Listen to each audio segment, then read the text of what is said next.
नमस्कार प्रेक्षकांनो, आजच्या एपिसोडमध्ये इथे भूमी किचनमध्ये काम करत असते तेव्हा इथे तिला आठवत असतं शिंदे म्हणालेले असतात की तो माणूस तर पळून गेला, पण त्याच्या मोबाईलवरती सारखा कुणाचा तरी फोन येत होता आणि त्याच्यावरती आर असं अक्षर होतं। तेव्हा प्रेक्षकांनो, इथे आता भूमीला संशय आलेला असतो। तिला असं वाटत असतं की तो अभिजित तर नव्हता ना। आर म्हणजे आर फॉर रागिनी। त्याच्यामुळे तिला असं वाटत असतं की रागिनी आत्याने तर माझ्या पाठीमागे मला मारण्यासाठी तो माणूस सोडलेला नाही आहे आणि तो माणूस मला अभिजित का वाटतोय, अभिजित सारखाच दिसत होता। मला तर असं वाटतंय की रागिनी आत्याने अभिजितच्या मृत्यूचं नाटक तर केलं नसेल ना, म्हणजे त्याच्या मृत्यूचं नाटक करून इथे इन्शुरन्सचे पैसे सगळे ढापायचे असा काही त्यांचा प्रयत्न तर नसेल। रागिनी आत्या काहीही करू शकतात, म्हणजे इथे ज्या वेळेला अभिजितचा मृत्यू झाला आणि डेथ बॉडी घेऊन गेले त्याच्यानंतरला आम्ही तर पोलीस स्टेशनला गेलो होतो, मग नक्की त्या डेथ बॉडीचं काय झालं? हॉस्पिटलला गेल्यानंतर अभिजितची डेड बॉडी ही बदलली असेल का? असे असंख्य प्रश्न आता भूमीच्या मनामध्ये आलेले असतात आणि तो अभिजित जिवंत असेल, रागिनी आत्या काहीही करू शकतात। तर प्रेक्षकांनो, अभिजित जिवंत आहे आणि या सगळ्याच्या मागे रागिनीचा हात आहे असं आता भूमीचं म्हणणं असतं। त्याचबरोबर इथे आता वरुण आलेला असतो आणि वरुण म्हणत असतो की हे बघ संकर्षण, तू जो काही निर्णय घेतला आहेस ना तो अगदी बरोबर आहे। तुझ्या मनामध्ये भूमीबद्दल जे काही आहे ना ते तू भूमीला सांगून टाक, तिलासुद्धा कळलं पाहिजे ना। हे बघ, आता सगळं काही विसरून तिनेसुद्धा पुढे यायला हवं, नाहीतर काय होईल तुला माहिती आहे का? तो आकाश महाजन भूमीला त्याच्याकडे परत घेऊन जाण्यासाठी खूपच जास्त प्रयत्न करतोय। तू इथे नसताना तो एक संधीसुद्धा सोडत नाही भूमीला भेटण्यापासूनची। दरवेळेला भूमीला भेटायला येत असतो तेव्हा इथे वरुण म्हणतो, हा बघ, हा फोटो बघ। तर तो फोटो आता वरुणनेच काढलेला असतो आपल्या मोबाईलमध्ये आणि तो संकर्षणला दाखवतो। संकर्षण म्हणतो, वरुण, हा फोटो तू काढलायस का? तेव्हा वरुण म्हणतो, हो मीच काढलाय। मी तुला भेटायला आलो होतो तेव्हा मी बघितलं हे दोघेजण एकमेकांबरोबर बोलत होते। विचार केला की पुरावा म्हणून तुला दाखवावं की हा आकाश वरचेवर काही ना काहीतरी कारण काढून भूमीला भेटण्याचा सातत्याने प्रयत्न करत असतो आणि त्याचा प्रयत्न फक्त तिला भेटण्याचा नाही आहे, तर लवकरात लवकर घरी घेऊन जाण्याचा सुद्धा आहे।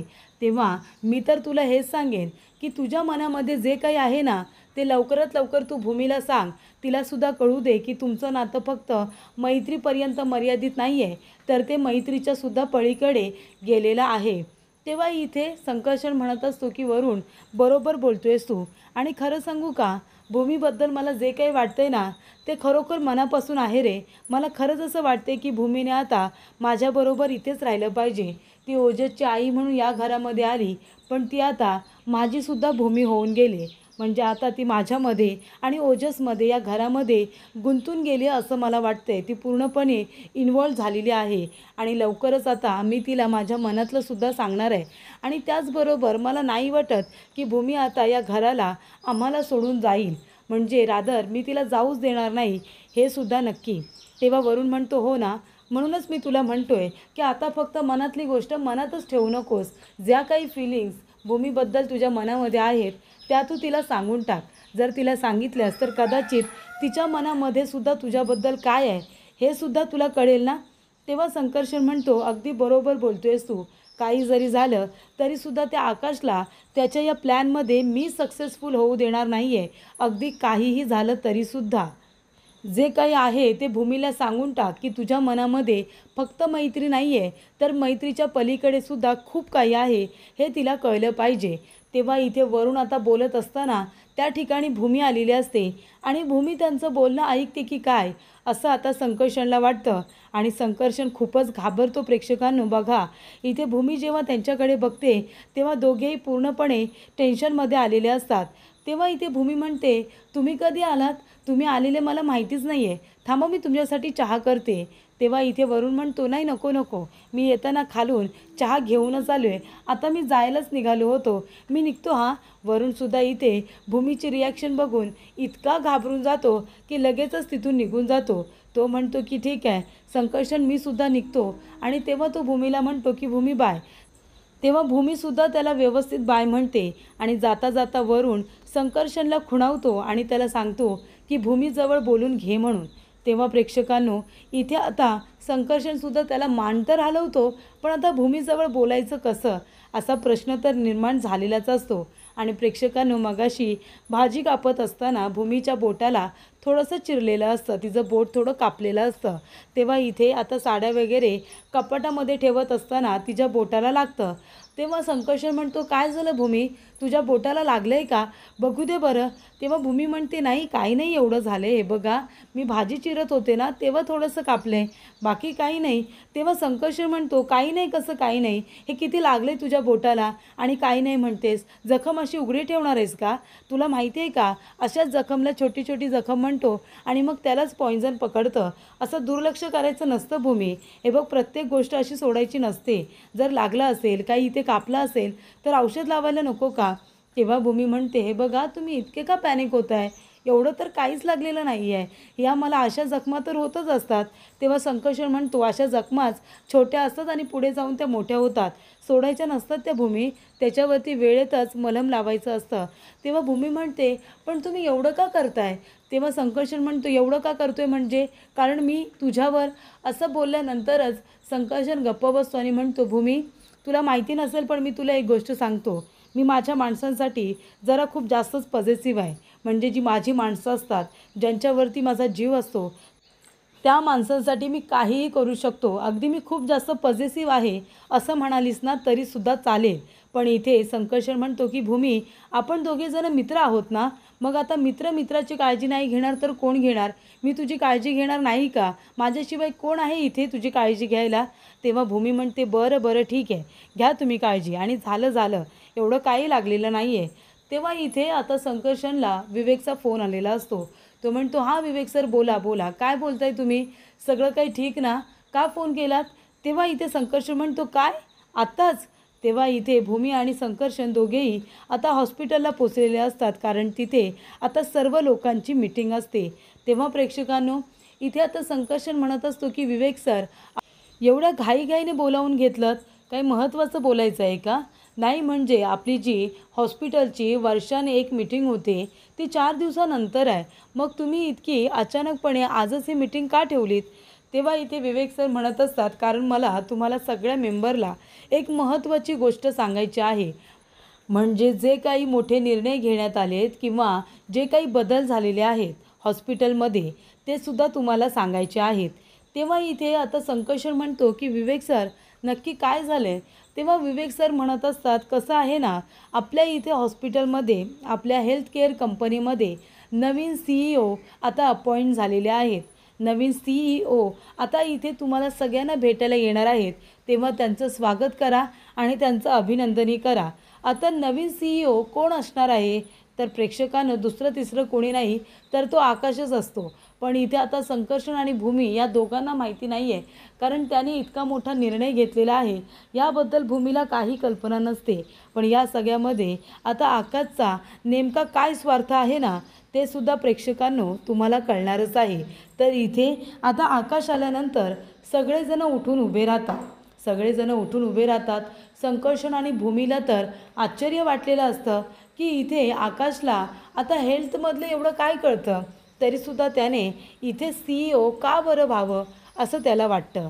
तेव्हा प्रेक्षकांनो विवेक सर आता म्हणत असतात की हे बघा, मीट मिस्टर इथे आकाश महाजन हे आता आपल्या हेल्थकेअर कंपनीचे CEO आहेत, कारण त्यांनी आपल्या कंपनीचे 51% शेअर हे आता खरेदी केलेले आहेत आणि त्यामुळे ते नवीन CEO आहेत असं सांगण्यात येतं. तेव्हा इथे प्रेक्षकांनो आता विवेक सर म्हणत असतात की तुम्ही आमच्या इथे CEO म्हणून निवड झालेली आहे, आम्ही आशा करतो की तुमचा आम्हाला आणि आमच्या हेल्थकेअर कंपनीला चांगला फायदाच होईल. तेव्हा आकाशचं इथे आता अभिनंदन केलं जातं. तिथे रागिणीसुद्धा आलेली असते. तेव्हा आकाश म्हणत असतो की ये आत्या ये, बस इथे, ही आहे माझी आत्या रागिणी पटवर्धन, बिझनेसमध्ये माझा सगळ्यात मोठा आधार, म्हणजे माझ्या बिझनेसचा तुम्ही आता आधारस्तंभ नाही तर खांबा म्हणालात तरीसुद्धा चालेल असं इकडे आकाश म्हणत असतो. तेव्हा रागिणीसुद्धा तिथे आलेली असते. त्यानंतर प्रेक्षकांनो भूमीला कळत नसतं की आकाशने एवढा मोठा निर्णय का बरं घेतला असेल, तर त्याच्या मागे नक्कीच काहीतरी कारण असेल हे सुद्धा तिला कळत असतं. तेव्हा इथे आता विवेक सर येतात आणि ते बुके घेऊन आलेले असतात. तेव्हा ते डॉक्टर संकर्षण अधिकारीला म्हणतात की डॉक्टर संकर्षण, तुमच्यामुळे आणि तुमच्या एफर्ट्समुळे आज आपल्या हेल्थकेअर कंपनीने, आपल्या हॉस्पिटलने एवढं मोठं नाव कमावलेलं आहे. आपलं हॉस्पिटल एका उंचीवरती नेण्यामध्ये तुमचा सिंहाचा वाटा आहे, असं इथे विवेक सर म्हणत असतात. त्याच्यामुळे हा मान मी तुम्हाला देतोय. हा बुके तुम्ही आकाश महाजन यांना द्या आणि त्यांचं स्वागत करा नवीन CEO म्हणून. तेव्हा इथे प्रेक्षकांनो, आता संकर्षण तो बुके आपल्या हातामध्ये घेतो आणि तो आकाशला द्यायला जातो. तेव्हा इथे आकाशकडे तो रागाने बघत असतो. संकर्षणच्या सगळ्या गोष्टी लक्षात आलेल्या असतात. आकाश हे सगळं का करतोय, कशासाठी करतोय, हे सगळं काही आता संकर्षणला कळलेलं असतं. तेव्हा इथे तो बुके हातामध्ये देतो. त्यानंतरला इथे आकाश म्हणत असतो, डॉक्टर संकर्षण, तुम्ही मला कॉंग्रॅच्युलेशन्स नाही म्हणणार का? तेव्हा इथे आता कॉंग्रॅच्युलेशन्ससुद्धा संकर्षण इथे आकाशला म्हणायला तयार नसतो. तेव्हा इथे आकाश आता मुद्दामूनच संकर्षणला डिवचण्याचं काम करत असतो. तेव्हा संकर्षण हातामध्ये बुके देऊन बसायला जाणार, तेवढ्यातच इथे हळूच आकाश म्हणतो की कॉंग्रॅच्युलेशन्स नाही करणार का? तेव्हा इथे संकर्षण आकाशकडे बघतो आणि त्याला म्हणतो की कॉंग्रॅच्युलेशन्स, तुम्ही इथे आता नवीन CEO म्हणून तुमची नेमणूक झालेली आहे त्यासाठी. तेव्हा इथे आकाश म्हणतो की थँक्यू. तेव्हा प्रेक्षकांनो, दोघेही एकमेकांना आता खुन्नस देत असतात. आकाशने हे सगळं मुद्दामून केलं आहे हे संकर्षणला बरोबर कळत असतं. त्यानंतर प्रेक्षकांनो, इथे आता दोघेही एकमेकांबरोबर बोलत असतात, पण रागानेच बोलत असतात. तेव्हा आकाश म्हणत असतो की आता तुम्हाला सगळ्यांना महत्त्वाचा निर्णय विवेक सरांनी सांगितलेला आहे, तर मला इथे आता डॉक्टर संकर्षण अधिकारी यांच्याशी थोडं महत्त्वाचं बोलायचं आहे. तेव्हा तुम्ही सगळेजण आता बाहेर गेलात तरीसुद्धा चालेल. मला थोडं एकांतात डॉक्टर संकर्षण अधिकारी यांच्याबरोबर बोलायचं आहे. तेव्हा इथे आकाश म्हणत असतो की आत्या भूमी, तुम्हीसुद्धा थोड्या वेळासाठी बाहेर जा. असं म्हणाल्यानंतर भूमीला तर प्रश्नच पडलेला असतो की नक्की आता काय बोलायचं असेल. तेव्हा रागिनी म्हणत असते की या आकाशचं नक्की काय चाललं आहे ना, काही कळत नाही आहे. म्हणजे इतके शेअर्स घेतलेत, म्हणजे आधीच महाजन कंपनी डुबवायला लागलं आहे. ह्या कंपनीमधलं काय त्याला कळतं हेल्थकेअरमधलं, आणि ते सुद्धा 51% शेअर्स खरेदी केलेत. अरे का, कशासाठी? त्या भूमीसाठी. तेव्हा इथे आता भूमीसुद्धा म्हणत असते की आकाशने एवढा टोकाचा निर्णय का बरं घेतला असेल, पण आता त्याने इतका मोठा निर्णय घेतला आहे, त्याच्यामागे नक्कीच काहीतरी कारण असेल, हे सुद्धा तेवढंच महत्त्वाचं आहे. त्यानंतर प्रेक्षकांनो, इथे रागिनी पटवर्धन येते आणि भूमीला ती गुलाबाचं फूल देत असते. तेव्हा भूमी म्हणते, हे काय, तुम्ही का मला गुलाबाचं फूल देताय, माझं का अभिनंदन करताय? तेव्हा रागिनी म्हणते, नाही नाही, तुझं अभिनंदन नाही करत आहे गं, हे फूल तुला का देते माहिती आहे का? आकाशला तू फूल वाटतेस, हा फूल आहे ना, तू आकाशला वाटतेस, पण तू खरं तर फूल नाही आहेस, तू हे काटेस, काटे जे आकाशचं घर सोडलेस तू, तरीसुद्धा त्याच्या वाटेत पेरलेले हे तू काटे आहेस. घरातून निघून गेलेस तरीसुद्धा शांतता काही घराला नाहीच गं. म्हणजे आता बघ ना, तुला घरी परत आणण्यासाठी आकाशने किती मोठी रिस्क घेतली तुला कळतं आहे का? त्याने या कंपनीचे 51% शेअर्स खरेदी केलेत. म्हणजे पूर्णतः महाजन कंपनी तो आता इकडे म्हणजे डुबायलाच लागला आहे. महाजन कंपनीचं किती नुकसान होणार आहे याचा अंदाजसुद्धा आकाशला नाही आहे. काय गरज होती त्याला हे सगळं करायची, पण त्याने केले. कशासाठी माहिती आहे? फक्त तुझ्यासाठी भूमी, तुझ्यासाठी त्याने हे सगळं केले. काय एवढं त्याचा जीव आहे तुझ्यात ना, खरंच कळत नाही आहे. तुझ्यामुळे महाजन कंपनीचं खूप मोठं नुकसान होणार आहे असा निर्णय घेतला आकाशने. तेव्हा रागिनी इथे आता आकाशला बोलत असताना भूमी म्हणते, अच्छा, म्हणजे आकाशने हा निर्णय घेतला आहे ना, आकाशने कुठला तरी निर्णय घेतला आहे, म्हणजे विचार करूनच घेतला असेल. तो विनाकारण कुठलाही इथे निर्णय घेत नाही, चारी बाजूने विचार करूनच निर्णय घेतला असेल, कळते ना तुम्हाला? आणि तुम्ही काय म्हणताय हो, महाजन कंपनीचं खूप मोठं नुकसान होणार आहे. अहो, महाजन कंपनीचं तुम्ही जितकं नुकसान केलं आहे तेवढं कुणी केलं तरी असेल का? तुम्हाला कधीपासून महाजन कंपनीच्या नुकसानीची काळजी वाटायला लागली आणि तुम्ही आत्तापर्यंत जे काही करत होता ते काय होतं? तेव्हा इथे आता नुकसानीची गोष्ट तुम्ही करू नका, कळतंय ना? तेव्हा रागिनी म्हणत असते, हे भूमी, तू माझं किती नुकसान केले आहेस तुला माहिती आहे ना? अभिजितच्या इन्शुरन्सचे एवढे पैसे मला मिळणार होते, पण तू मुद्दामून त्यांच्यावरती स्टे आणला आहेस, कळते ना तुला? तेव्हा भूमी म्हणते, माहिती आहे ना तुम्हाला, तुमच्याबद्दल सगळी माहिती असते मला. मी सांगितलं आहे ना, तुमच्या आयुष्यातला मी कोण आहे, CCTV कॅमेरा आहे, मला सगळ्या गोष्टी माहिती असतात. आणि म्हणूनच रागिनी पटवर्धन आता इन्शुरन्स कंपनीवाल्यांना तुमच्यावरती संशय आला आहे. त्याच्यामुळे आता तुमची पुन्हा पुन्हा चौकशी होईल, कळते का तुम्हाला? आणि जोपर्यंत चौकशी होत नाही तोपर्यंत अभिजितचे जे काही इन्शुरन्सचे पैसे आहेत ते तुम्हाला कधीच मिळणार नाही, हे मात्र नक्की. आता कोण फुलं आणि कोण काटे आहेत ते सांगा बरं. कसं आहे ना रागिनी आत्या, आता बघा, हे फूल आहे ना ते मी बाजूला करते, हे फूल आहे ना ते मी आहे, आणि हे काटे आहेत ना तुम्ही आहात रागिनी आत्या. माझ्या आता नशिबामध्ये फक्त फुलं आहेत, माझ्या रस्त्यामध्ये सुद्धा फुलं आहेत, पण तुमच्या नशिबामध्ये आता फक्त काटे आणि काटेच आहेत. आणि हे तुमच्यामुळे तुमच्या आयुष्यात आले, तर तुमच्यामुळे तुमच्या आयुष्यात फक्त काटेच राहिलेले आहेत. त्यानंतर प्रेक्षकांनो, इथे आता भूमीने रागिनीला चांगलं सुनावलेलं असतं, पण इथे आता आकाशने संकर्षणला एक लेटर दिलेलं असतं. तेव्हा संकर्षण ते लेटर वाचतो आणि इथे आकाशला म्हणतो, काय आता तू माझ्याच हॉस्पिटलमधून मला काढणार आहेस? तू मला इथून काढणार आहेस माझ्या हॉस्पिटलमधून? तेव्हा इथे आकाश म्हणतो, हो, म्हणजे आता पॉवर सगळी माझ्याच हातामध्ये आहे आणि मी हे करूच शकतो.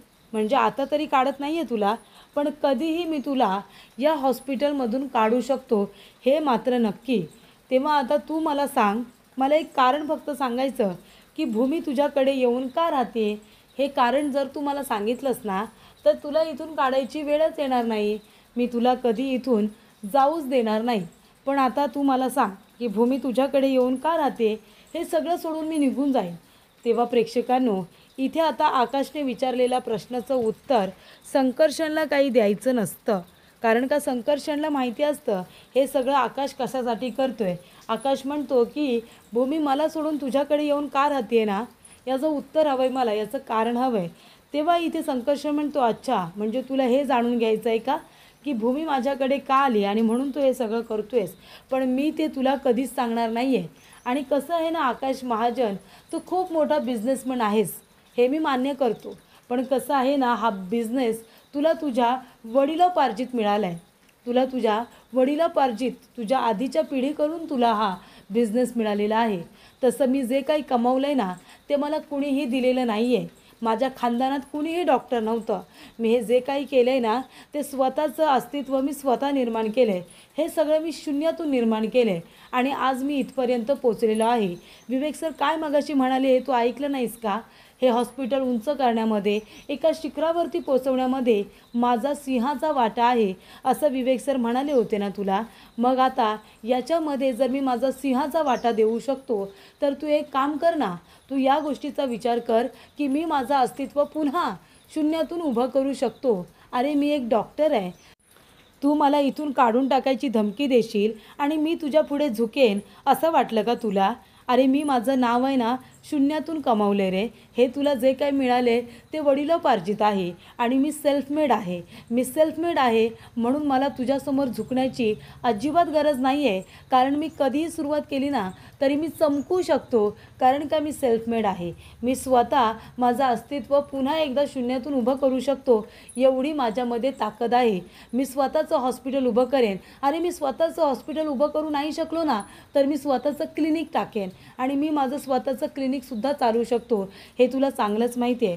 त्याच्यामुळे तू मला इथे काढून टाकण्याची धमकी देशील आणि मी तुझ्यासमोर झुकेन असं जर तुला वाटत असेल ना तर ते कधीच शक्य होणार नाही आहे, कळलं का आकाश महाजन? आणि तुला हे जाणून घ्यायचं आहे ना की तुझी भूमी माझ्याकडे का आली आहे, म्हणून तुझी बायको माझी भूमी माझ्याकडे का आली आहे हे तुला कधीच कळणार नाही, कळलं तुला?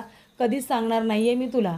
तुला जे काही करायचं आहे ते तू कर, असं इकडे संकर्षण आता आकाशला म्हणतो. त्यानंतर प्रेक्षकांनो पुढील भागामध्ये इथे आता अभिजित भूमीला परत मारायला आलेला असतो.